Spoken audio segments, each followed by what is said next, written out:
people end up with this idea that your IQ is this set number, which I think is just completely ridiculous and a terrible misconception because it's really supposed to be a measure of your capacity, and it's definitely something that changes. I think, like you're saying, depending on what you do and what you practice and what you work on, and that you can completely change your intelligence throughout your life, good or bad. Would you agree with that? Yeah, you can totally change your intelligence. It depends what you're feeding your brain, what you're feeding your body. Like you are a dynamic organism and you change every single day depending on your habits, what you're, intaking, how much media you're intaking, what you're like taking to heart, and how your thoughts are creating your emotions. Everything is different every day and you can change your intelligence. You can change your abilities depending on what you're focusing on and what you're practicing. Yeah.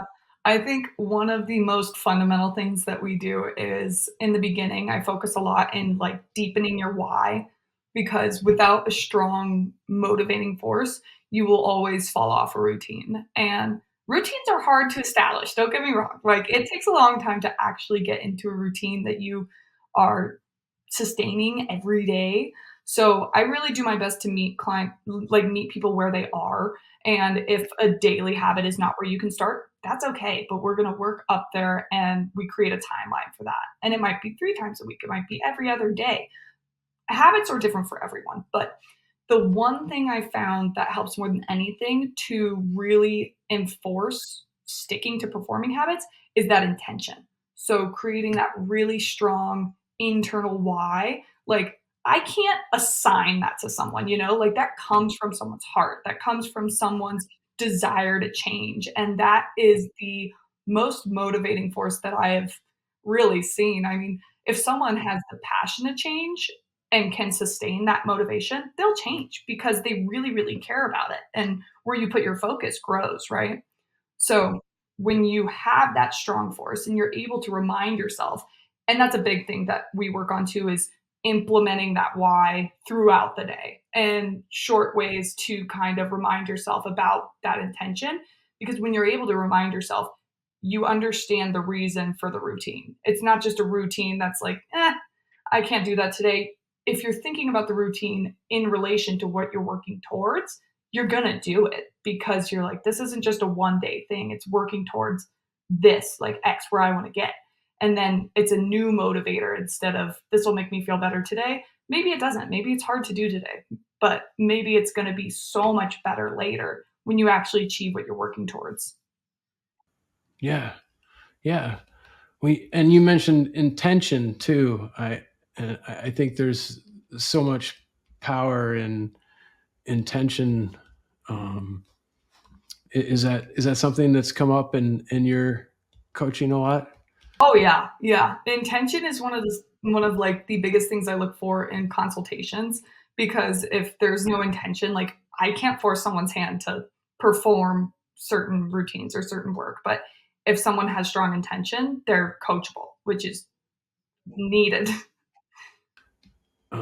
So what else have you found that really helps your clients resolve or to find alignment really with their goals then? Mhm.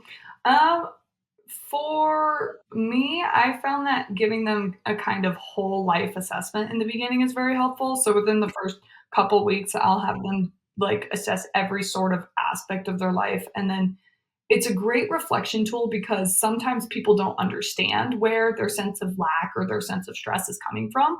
But having them step back and really focus on physical health, on family, spirituality, like all these different aspects of life, they might not think lack in one area is contributing to their current state of stress or their current state of emotional dysregulation.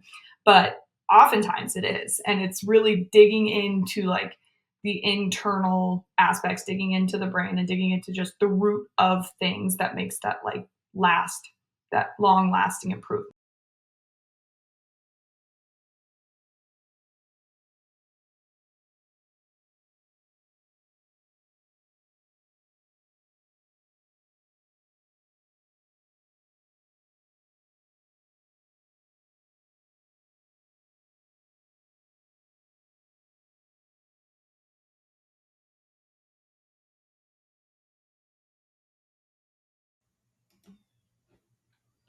All right, great.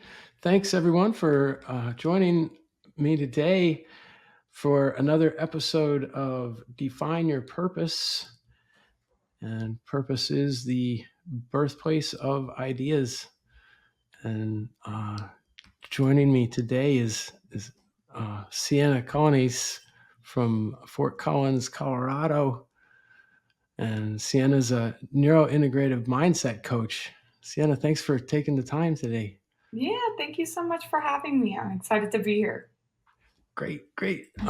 So tell me a little bit about how you got into doing all of this. I know you started a little bit in the pre-med, maybe that you wanted to help people in the medical field, Mhm. right?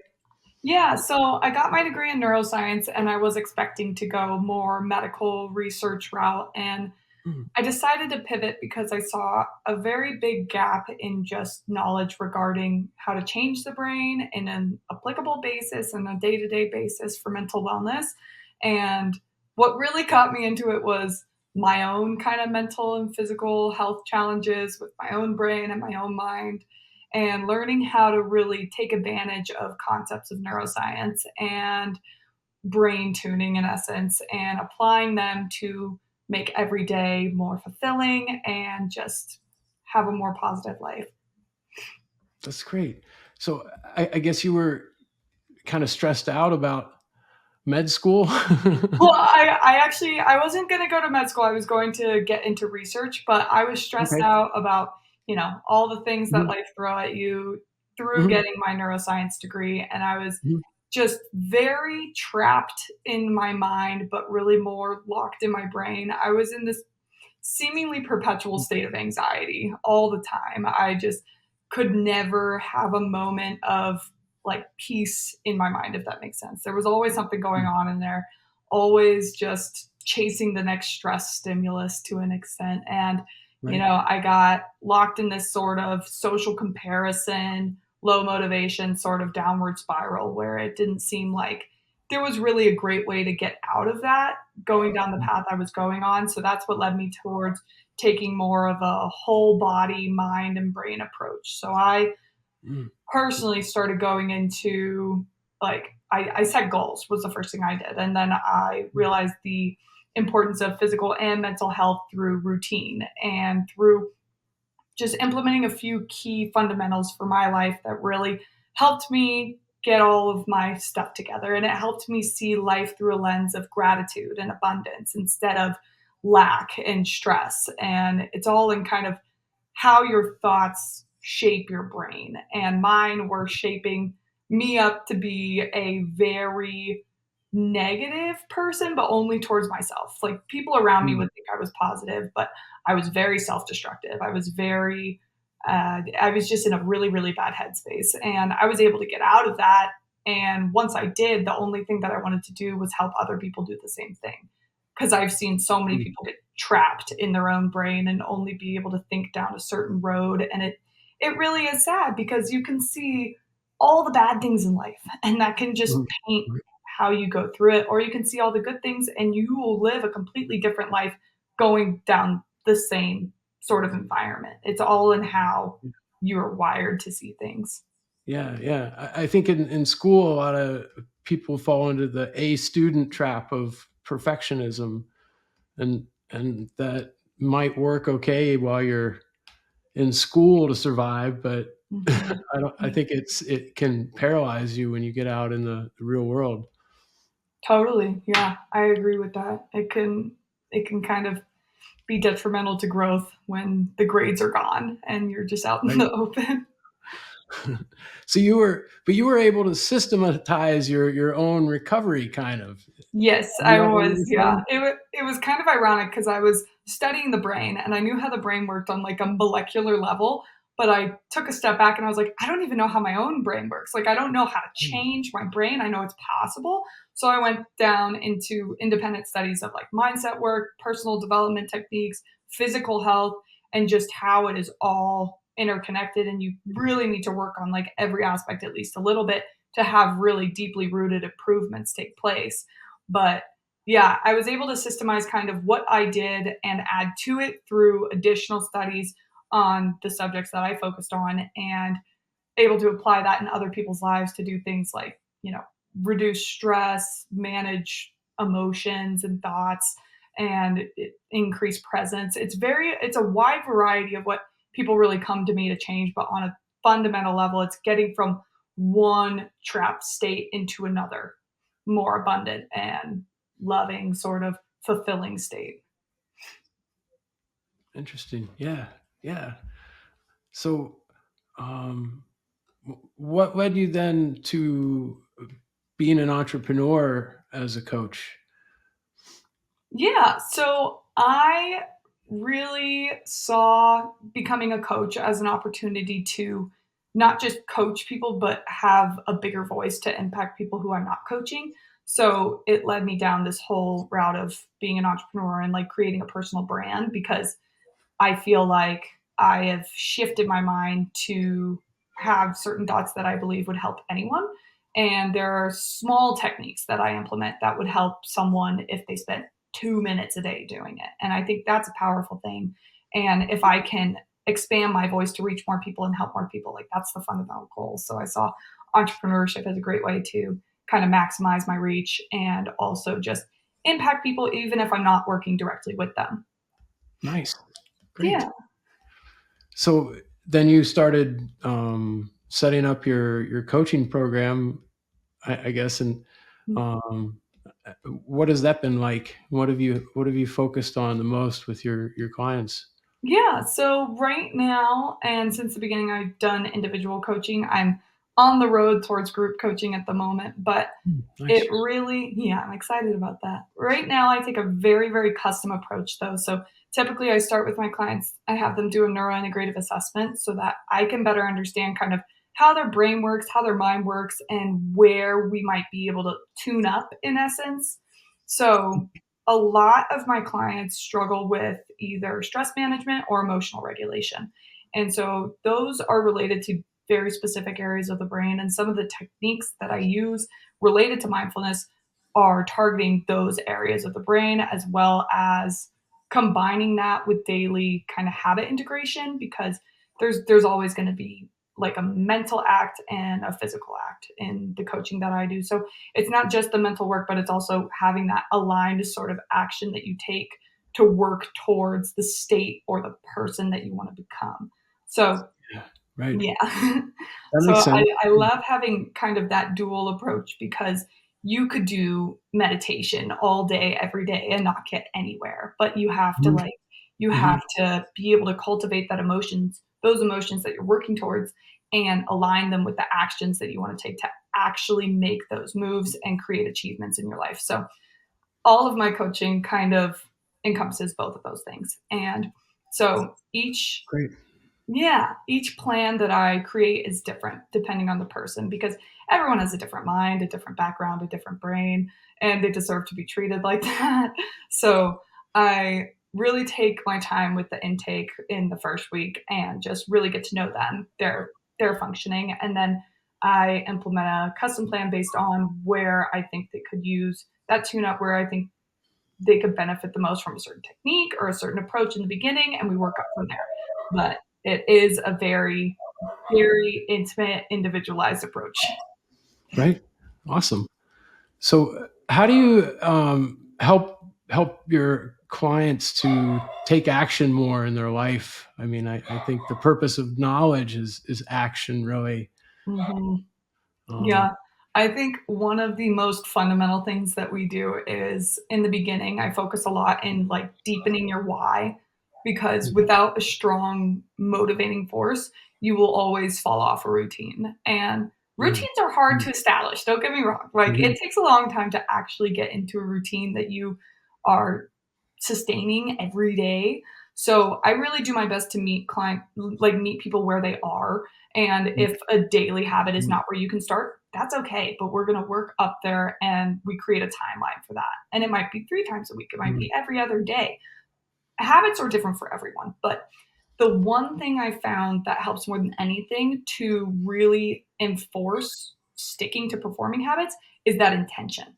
So creating Mm. that really strong internal why, like I can't assign that to someone, like that Mhm. comes from someone's heart, that comes from someone's desire to change. And that Mhm. is the most motivating force that I have really seen. I mean, if Mhm. someone has the passion to change and can sustain that motivation, they'll change because they really, really care about it. And where you put your focus grows, right? Mhm. So when you have that strong force and you're able to remind yourself, and that's a big thing that we work on too, is implementing that why throughout the day and short Mhm. ways to kind of remind yourself about that intention. Because when you're able to remind yourself, you understand the reason for the routine. It's not just a routine that's like, I can't do that today. If you're thinking about the routine in relation to what you're working towards, you're going to do it because you're like, this isn't just a one day thing. It's working towards this, like X, where I want to get. And then it's a new motivator instead of this will make me feel better today. Maybe it doesn't. Maybe it's hard to do today, but maybe it's going to be so much better later when you actually achieve what you're working towards. Mm. Yeah. Yeah. And you mentioned intention too. I think there's so much power in intention. Um, is that something that's come up in your coaching a lot? Oh yeah, yeah. Intention is one of like the biggest things I look for in consultations because if there's Mm. no intention, like I can't force someone's hand to perform certain routines or certain work, but if someone has strong intention, they're coachable, which is Mm. needed. Mm. Yeah. Yeah, for sure. Mhm. So what else have you found that really helps your clients resolve to find alignment really with their goals then? Mhm. Um, for me, I found that giving them a kind of whole life assessment in the beginning is very helpful. So within Mm. the first couple weeks, I'll Right. have them like assess every sort of aspect of their life. And then it's a great reflection tool because sometimes people don't understand where their sense of lack or their sense of stress is coming from. But Mm. having them step back and really focus on physical health, on family, spirituality, like all these different aspects of life, they might not think lack in one area is contributing to their current state of stress or their current state Right. of emotional dysregulation. But oftentimes it is. And it's really digging into like the internal aspects, digging into the brain and digging into just the root of things that makes that like last, that long lasting improvement. Mhm. Right. Interesting. Mhm. So, how do you come up with a coaching plan then for people that you're working with usually? Yeah, so I typically have them do that assessment first and foremost, and then I meet with them for a consultation to really Mhm. get clear on what their end goal is, a little bit about their history, what they've tried before, and their experience with mindfulness, with neurotraining, if they have any, and everything like that. And then once I get all of their intake assessments back, I sit down and really look into them and how I think I can best guide them down the path they want to be on in respect of the mind and brain with an emphasis on that. And I have like a whole vault of tools that I typically outline what I want to work with them. And I create custom meditations for pretty much all my clients because it is all about training the brain, in my view. And once you start to get to know your thoughts and you get to replacing your thoughts, you can grow to controlling thoughts to an extent, but only with the right sort of mental guidance. And everyone wants their thoughts to be in a different place, right? Like not everyone wants to think the same thoughts every day, but someone wants maybe more confidence and less stress and maybe they want more abundance, but everyone has different terminology that they like. So I love creating custom meditations because it really is guiding someone's mind to a new mind that then takes root in their brain and that leads to sustained change. Mm. Yeah. Yeah, there's so much research now in areas like neuroplasticity. What is some of your favorite stuff that you're looking at now that really excites you? Yeah, I am a total nerd when it comes to brain health and changing the brain and how different areas do certain things. So I keep up to date on research. I keep up to date on many neuro related podcasts as well, just Yeah. because I think it's fascinating. But I love reading about exercise on the brain and how it Mm, can boost neuroplasticity and BDNF, which is um, basically related to neurogenesis and can improve your memory and in because it increases neurogenesis in the hippocampus. It's just there's so mhm, many studies that are emerging related to exercise in the brain, which I love to see because I do mm, believe it takes a holistic approach to really sustain improvement. mm, And so the brain's related to everything, but it's just like recently that this has become a hot topic in essence, where people are like, wow, your brain actually does change when you do this. Like your brain's changing when you do everything. But now the research is coming out and it's measuring how meditation changes your brain, which is insane. There are studies about how meditation, or I think novice to advanced meditators, are less prone to viruses, or when a virus does come, they're less prone to actually getting infected by that virus wow, because their cells have changed. Yeah. mm, There's just a whole wealth of research that is emerging about how certain practices affect your brain, both good and bad. Like social mm, connections right, has been one of the biggest factors for longevity because it mhm, enhances, your whole life, but also your brain in certain ways. But I just think it's super, super fascinating that a lot of techniques that people have been talking about for years and implementing with people for years is now being proved in essence in scientific research and mm, in terms of neuroplasticity and in terms of how to change your brain and your mind. Same thing with like manifestation and stuff like that. Things are coming out in different terms and in different perspectives so that it's more accepted. And it's also just a completely different approach when you throw in the brain. It's almost more concrete and proven that it's mm, able to give these mindset work techniques to people who would otherwise be a little bit skeptical about something like that. But when there's research behind it, people are more open. And yeah, I love to see just how the research is blooming these days. right. So, do you ever recommend brain exercises like games and there's all kinds of little things like that that people take up their time with, and you wonder Yeah, if it's yeah. so I good. have, if people are really aiming to improve kind of their focus or memory, I have recommended, there are so many brain game apps these days, which is super Mm, cool. yeah. But also I always recommend for just people who want to kind of increase their brain power in essence and their ability to be plastic. There are just, hobbies and lifestyle changes you can make. Like Mm, learning new things is always huge. Learning a new language, Duolingo's free. It's very mm, accessible for people. Stuff like that, just to challenge yourself, learning a new instrument, trying a creative outlet like art or, crafting, woodworking, things like that. Anything that kind of gets you out of your regular habit mhm, thoughts, like your habitual right. thinking patterns, that will stretch your brain in a new way because you're accessing different areas because you're performing a new task or you're thinking creatively, which a lot of the time when you're working like all day, every day, you're stuck in analytical thinking. And that's a certain area of your brain. But when you can switch to creative thinking, you're expanding that, you can change your thoughts, and you can actually change your mindset easier because you're expanding those pathways in your brain. Mm, yeah. I think probably especially in middle age, things like that become more important Totally, yeah. as you And get.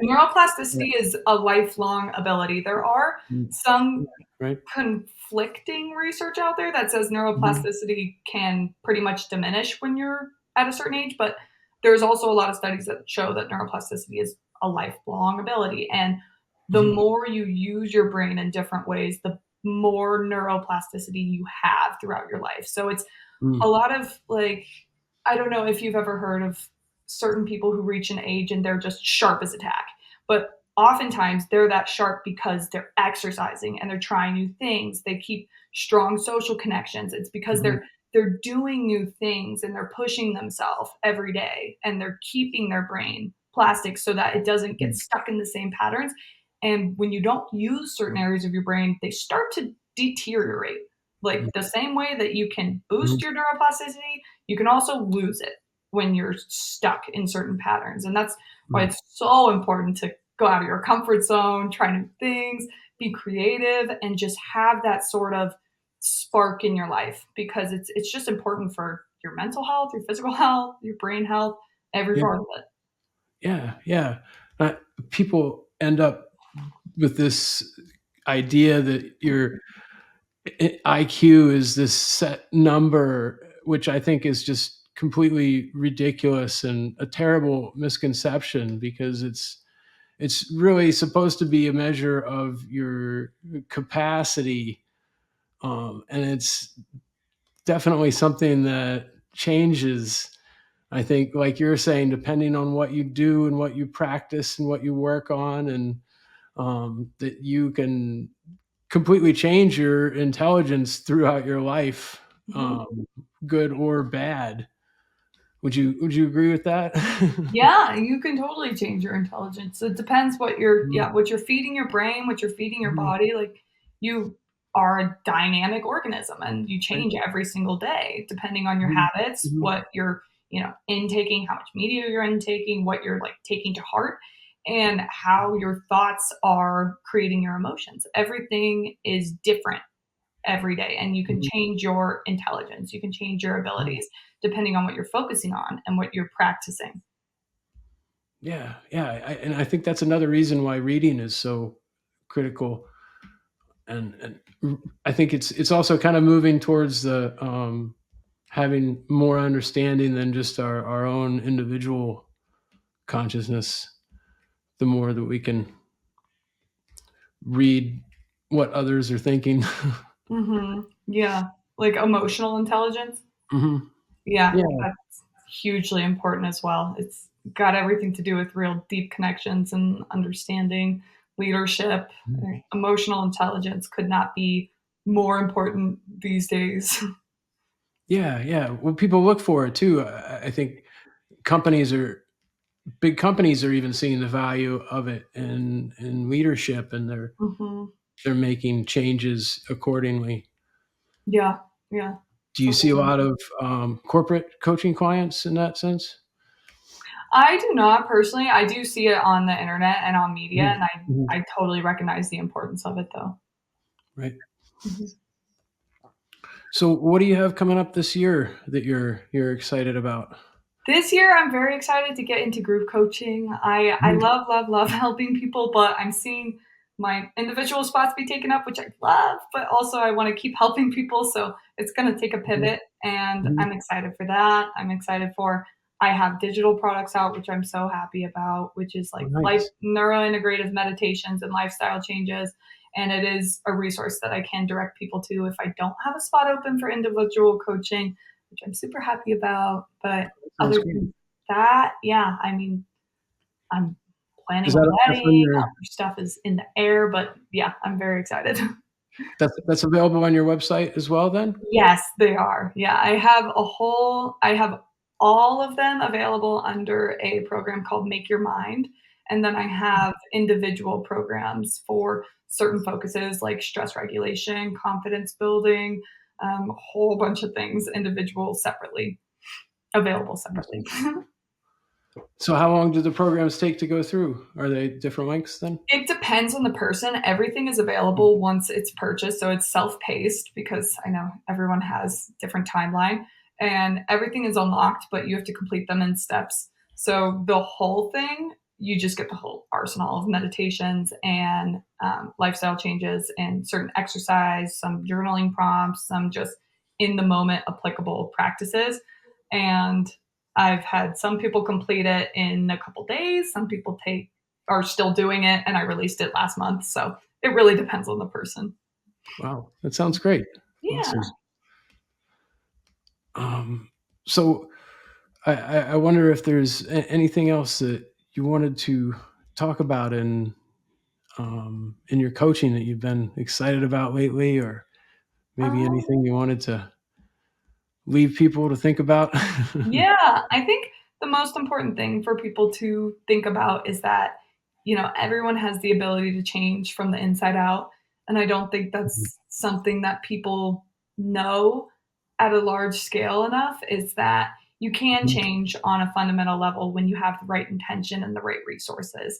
And if Mm. you feel like you're stuck in a state of stress or a state of low motivation or something that you just don't see the light in life, like I was there. I did not see the light in life. I had no passion, no purpose, no sense of peace at all. And you can get out of that if you have the right sort of desire to, and you're connected with people or resources that can help you do that.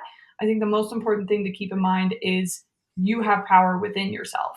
And the answers that you find will fundamentally be within yourself. But sometimes you need someone to help you find those answers Mhm. because you're so wrapped in your own mind and your own brain that you can't see the light in life. And that happens. I mean, life is chaotic, it's stressful. There's a lot of stimulation and media that is Mhm. just Mhm. feeding your brain, and it can get you stuck in a state that you don't want to be in. But you Yeah. can also get out of that state if you really focus on bettering yourself. And I think that's one of the biggest gifts you can give yourself because you're the only person you're going to be with 100% of the time. And your mind is your environment 100%. When you close your eyes, when you open your eyes, your mind is your lens to life. And if you can change Right. that to be a little bit brighter, Mhm. I think that everyone should in one way or another, whether it's listening to podcasts or meditating or getting a coach, whatever it is. I Mhm. would recommend 10 out of 10. It changed my life. And yeah, my goal is to help other people change their lives too. That's great. Mm. I love that. Awesome.